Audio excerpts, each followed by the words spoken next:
Hey, did you see that? What, honey? Bienvenue, vous êtes donc chez Cube. Cube est une société de production de films équipée de son studio d'animation. On est spécialisé en animation d'images de synthèse, à la fois 2D et à la fois 3D.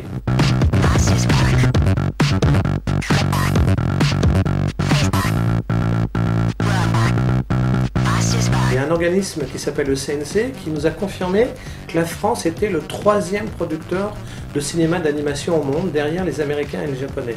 Donc c'est formidable. Ce dont on est sûr, c'est qu'il y a 2 sociétés leaders qui s'appellent la société Buff, qui est une société qui travaille énormément avec des grands producteurs de longs métrages français et américains. C'est par exemple la société qui a fait les films Arthur. L'autre société qui est leader sur le marché, c'est une société qui est à Paris, qui s'appelle MacGuff Line. Et MacGuff, c'est eux qui viennent de faire un film qui a eu un succès dans le monde entier, qui s'appelle Moi, moche et méchant. Cube se situe par rapport à ces deux-là dans un domaine qui est un petit peu différent, parce que Buff et MacGuff font plutôt une approche très prestataire. Ils sont au service de producteurs extérieurs. Nous, on a plutôt envie d'être une société de production, comme je le disais tout à l'heure, de gérer les droits, le contenu. Donc je pense que dans cette approche-là, producteur et prestataire, très multimédia, publicité, etc., on a un rôle qui est parmi les très bonnes sociétés du secteur en France.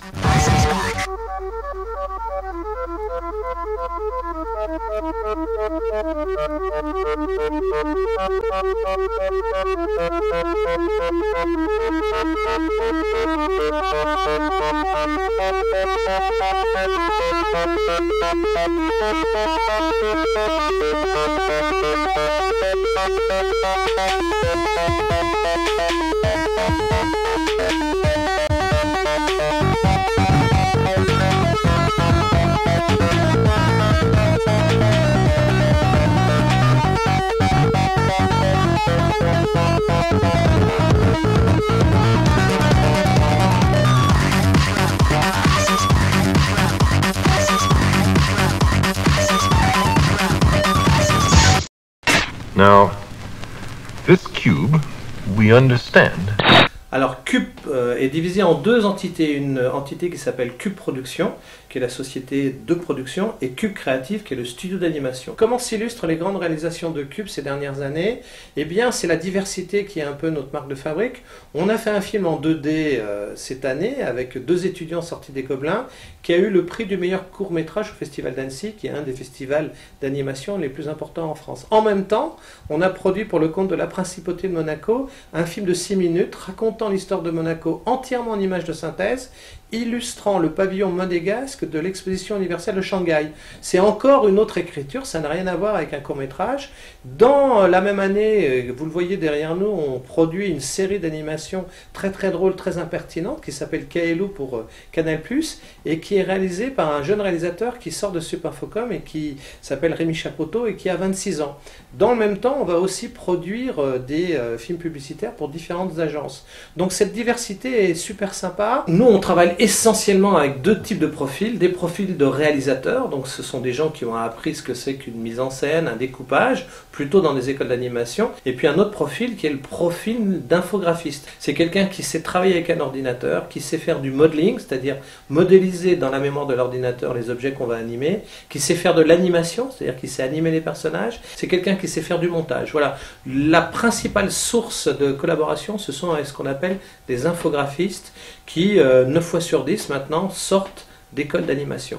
On a probablement le meilleur réseau d'écoles d'animation au monde, avec des écoles qui sont sur Valenciennes, qui s'appelle Supinfocom, une autre école qui s'appelle également Supinfocom à Arles, l'école des Gobelins à Paris, l'école Georges Méliès à Orly, des écoles très référencées à Montpellier, à Angoulême. Donc il y a chaque année une très grande diversité de profils et d'animateurs qui sortent de ces écoles et qui ont aussi un énorme débouché sur les pays anglo-saxons.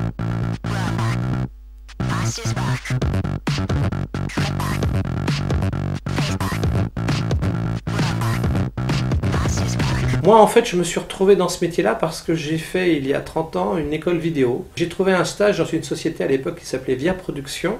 Et nous sommes en 1982-1983. Et cette société de production qui faisait du film traditionnel a eu la bonne idée de s'intéresser à l'image de synthèse. Ce qu'il faut savoir, c'est que l'image de synthèse, à l'origine, c'était utilisé par Dassault, par Thomson, pour construire des simulateurs pour apprendre aux gens à piloter des chars, à piloter des avions, à conduire des chars militaires.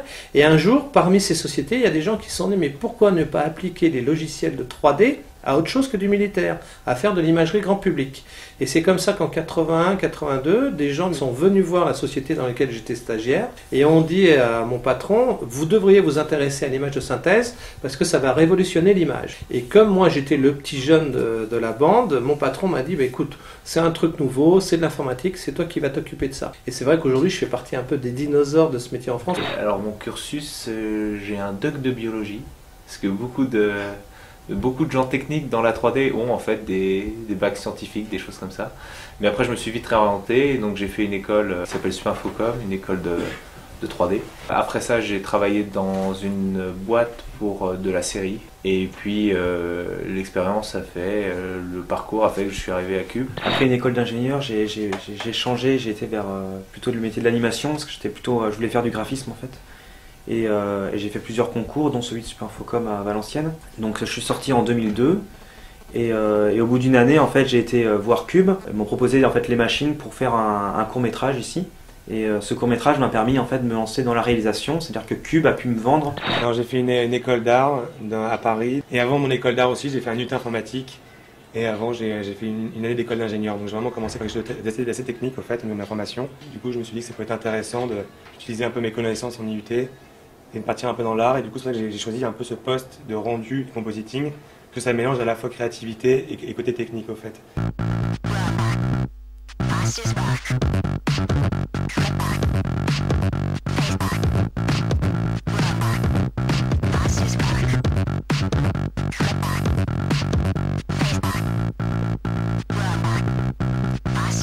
La production d'un film d'animation, ça rejoint assez étonnamment la production d'un film classique. On part toujours d'abord d'un synopsis, d'un scénario, et à partir du moment où le scénario est validé par le client, le réalisateur, on passe à une étape qui s'appelle le storyboard. Donc en ce moment, je suis en train de réaliser un film donc pour Biarritz sur un voyage immersif sous l'eau, à la découverte de la faune et de la flore de la région.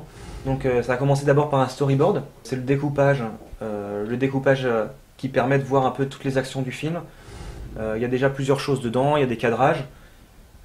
Certains storyboards servent à dialoguer avec les graphistes. Celui-ci servait aussi à vendre le projet.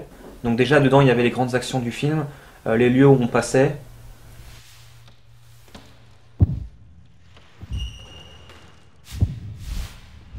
Animatic, c'est le film mis tout à bout, mais en très low def, et en fait ça sert juste après le storyboard de l'animatic 2D à se rendre compte de tout ce qu'on a modélisé dans une scène. C'est aussi une phase de validation client aussi par-dessus tout, parce que bon, le client, on lui dit verbalement nous ce qu'on a envie de faire, mais c'est vrai que les images parlent souvent mieux.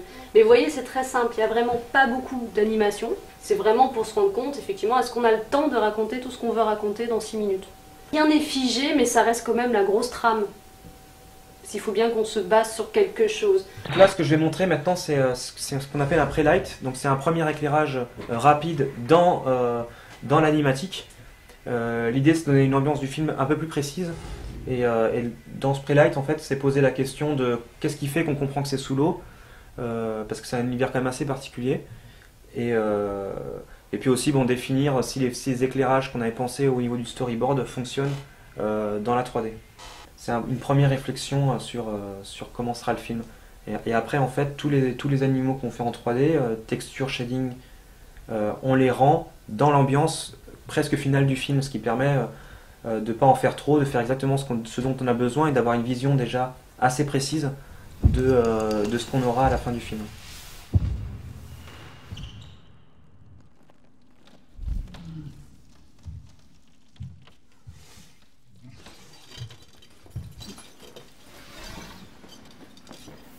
Après l'animatique, tout simplement déjà la modélisation.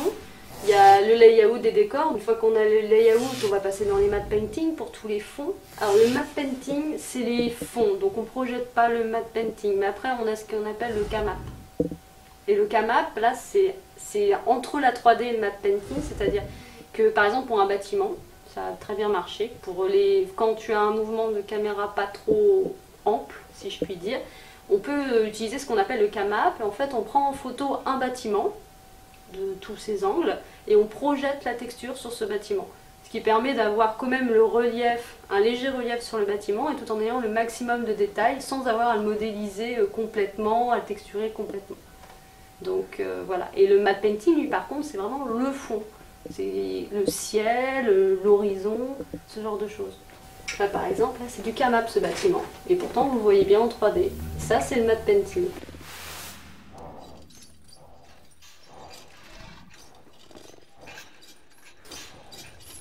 Une fois qu'on a déterminé quelle était la bonne histoire et le bon scénario, on regarde quelle est la technique. Est-ce que c'est un film qui doit être animé en dessin animé? Référence dessin animé, on va dire les grands longs métrages de Walt Disney. Ou est-ce que c'est un film qui doit être animé en images de synthèse? Et la référence, c'est par exemple Pixar. Quand on décide de faire un film en 3D, en animation 3D, en animation de synthèse, eh bien, on a différentes phases de travail qui sont, comme je l'ai dit tout à l'heure, la modélisation. Donc, dans la mémoire de l'ordinateur, on va créer les personnages, les décors. Je vais vous montrer un peu les modélisations.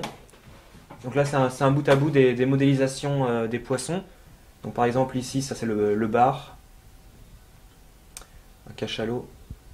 Alors voilà à quoi ressemble une modélisation haute def, vous voyez, avec tous les détails qui ont été faits sous ZBrush.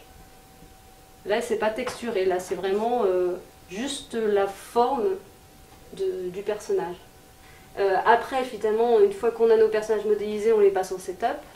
Une fois passés en setup, ils passent aussi en close. Les personnages qu'on modélise, ils sont figés. On ne peut pas les bouger sans setup. Et le setup, en fait, c'est les os qu'on va mettre dans le personnage. Et on va accrocher la peau, ce qu'on appelle le skinning, sur ces bones, que sont les os en fait en français. Et ça va permettre après d'animer, de bouger le personnage. Et après le close, c'est toute la dynamique de vêtements. Si je jette ça, forcément il va bouger suivant un mouvement, une dynamique. Et ça, en 3D, ça n'existe pas si on ne le met pas en place en close. Par exemple, le drapeau, si on n'avait pas mis du close, ce serait un pauvre planard, en gros, on serait en train de secouer un carton.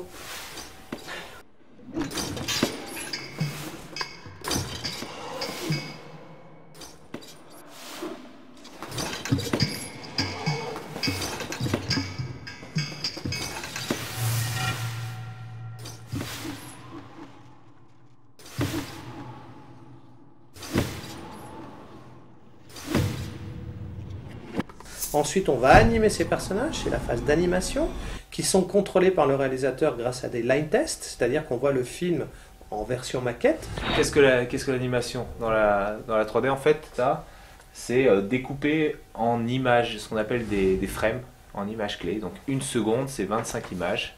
Et l'animateur va venir, bon là, il vient pas image par image parce que l'ordinateur permet de faire ce qu'on appelle une interpolation. Donc il fait, par exemple, si je fais une pause comme ça et qu'après je fais une pause comme ça, l'ordinateur va venir faire l'interpolation entre les deux. Et le boulot de l'animateur, c'est de bien travailler ces pauses-là. Il y a aussi un travail de, l'espace entre telle pause et telle pause doit être plus court, plus long, ça change tout, ça change le rythme, ça change la tension, ça peut tout changer. Il y a en quelques bases d'animation, il y a ce qu'on appelle entre deux posings, par exemple, quand on a la tête d'un côté et la tête de l'autre, et on ne fait pas un mouvement linéaire de l'une à l'autre parce que c'est mou, en fait on passe par ce qu'on appelle un breakdown pour dynamiser le mouvement. On a ce qu'on appelle une anticipation, vous allez le voir beaucoup dans Kailou, à chaque fois qu'il y a un gros mouvement, tac, je ne sais pas si vous avez vu là, elle s'est tassée pour s'étirer mieux en fait. Et toutes ces choses là, c'est des règles d'animation. Ce qu'il faut aussi, c'est être assez intelligent parce que c'est beaucoup de travail, donc il faut mettre l'énergie au bon endroit. Donc quand un perso bouge énormément, ceux qui sont derrière et qui sont plus secondaires, vous verrez, ne sont pas trop animés parce que ça peut perturber la lisibilité aussi. Il y a énormément de choses, le cadrage aussi, où on doit faire attention et on se rend pas compte de tout ce travail de minutie, mais c'est un gros boulot quand même.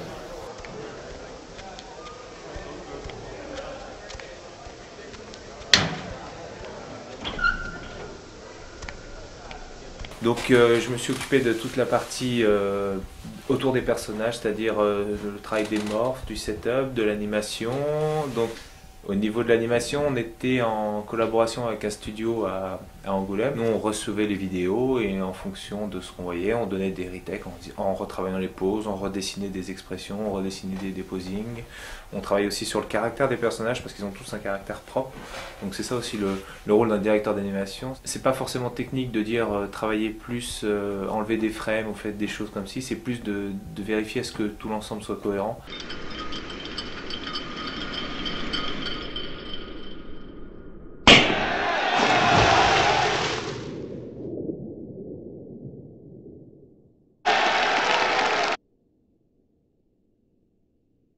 Et ensuite, on passe à la phase de rendu, on va éclairer, on va texturer afin que l'image prenne sa couleur. Maintenant, il va falloir plaquer sur ce gorille des textures, de la matière, en fait. Donc, je vais parler de trois phases, en fait, qui sont importantes pour ça. C'est le mapping, les textures et le shading après. Donc, on va prendre, par exemple, le cas de la peau du gorille. Dessus, on va mapper une texture. Pour ça, à partir de cette géométrie, on va créer une sorte de patron, comme en couture. C'est qu'on va prendre la géométrie et on va l'aplatir sur une feuille. Et on voit maintenant à quoi ressemble la géométrie de la face du gorille aplatie sur une feuille. Donc on sent toutes les faces, chaque carré ressemble à une face, tout a été aplati. Donc à partir de ça, on peut très facilement dans Photoshop ouvrir cette grille et peindre directement des couleurs. Donc on est bon au niveau du mapping. Donc du coup maintenant, on passe dans Photoshop, on récupère ça, comme je vous l'expliquais, et on peint la matière. Donc à partir de ce que je vous ai montré tout à l'heure, on fait effectivement la map de texture du gorille, sa tête, son nez, ses poils, tout ça. Et après, c'est réinjecté dans le logiciel et c'est appliqué à la géométrie directement. Tout le personnage a été fait comme ça. Voilà, on se rend compte que la phase de texture est finie. Le personnage ressemble à ce qu'on voulait. Donc, on est bon. Donc après, une fois qu'on a mis en place ces textures, il va falloir donner de la matière aux différents objets. Un blouson réfléchit un peu. Le chapeau aussi a des petites accroches de lumière. Et la peau, si on veut un côté un peu feutré à la peau, il va falloir mettre en place le shading. C'est vraiment travailler sur la texture pour ajouter des infos de rebond de lumière dessus et des infos de matirage en fait. Là c'est juste la texture pure et simple qui vient de Photoshop et qui est plaquée sur l'objet. C'est extrêmement simple. Après, en rajoutant par-dessus différentes matières, on peut avoir un côté, quand l'éclairage viendra taper sur l'objet, un côté un peu poil. On le sent un peu au niveau des traits. Ça accroche un peu plus la lumière. Et au niveau du bump, on va donner un côté un peu aussi matéré grâce à ces infos. Et voilà, c'est ce qui va vraiment permettre de donner une matière et de permettre à la lumière de réagir sur notre objet modélisé et texturé. C'est toute cette partie shading. Donc voilà concrètement un peu comment marchent les trois étapes pour arriver à un objet qui pourra marcher après en éclairage et en rendu. Donc par exemple, on va prendre cette scène qui a été animée par les animateurs. Donc tout le décor est mis en place. Donc mon but va être dans la scène. Je l'ai mis en place dans ma scène, je calcule mon image et j'obtiens après une image calculée à partir de mes lumières en fait. Du coup ça ressemble à ça.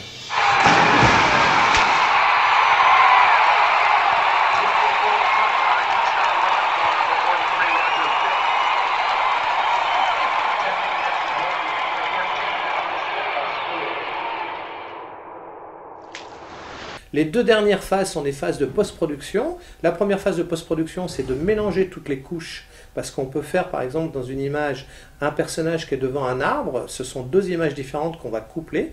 On appelle ça le compositing. Et après, je récupère l'image dans le logiciel de compositing. Donc là, on passe en post-production. On était dans le logiciel de 3D pour créer les images. Maintenant, on passe dans le logiciel de post-production. Grâce à ce petit logiciel, je vais pouvoir rajouter des effets par-dessus, de colorimétrie. Donc je vais changer les zones de mon image, je vais teinter différemment, et après par-dessus je rajoute aussi des effets de flou pour les directions de lumière, pour donner un peu de vie à la scène. Chaque image du film, ce qui est intéressant, est composée de plusieurs images. Par exemple, pour cette image du film, on a le décor avec le groupe qui joue, et on a une autre passe avec les personnages au premier plan, et je les rassemble dans une seule et même image en fait. Là, en l'occurrence, cette image n'est que deux sources différentes. Et très souvent, on en a beaucoup plus. On en a 10, 15, 20. Ça dépend des projets, ça dépend de la complexité. Et la dernière phase de post-production dans un film, c'est ce qu'on appelle la bande-son.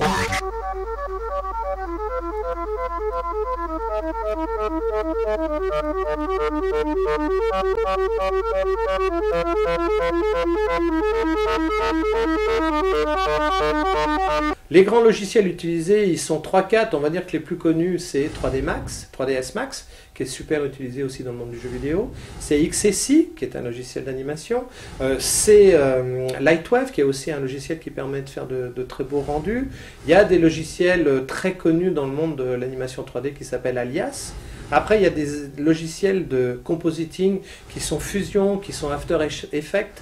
Donc généralement, aujourd'hui, les graphistes commencent à un peu se spécialiser. Bien entendu, dans une société de production, rien ne se ferait sans des ingénieurs. On a besoin d'ingénieurs qui sont capables de développer ce qu'on appelle des petits plugins, c'est-à-dire un outil particulier. Dans un film, on a besoin d'un seul coup que les cheveux se déroulent. On n'a pas forcément ça dans le logiciel de base, donc on va demander à nos ingénieurs de développer des outils de production et de trucage.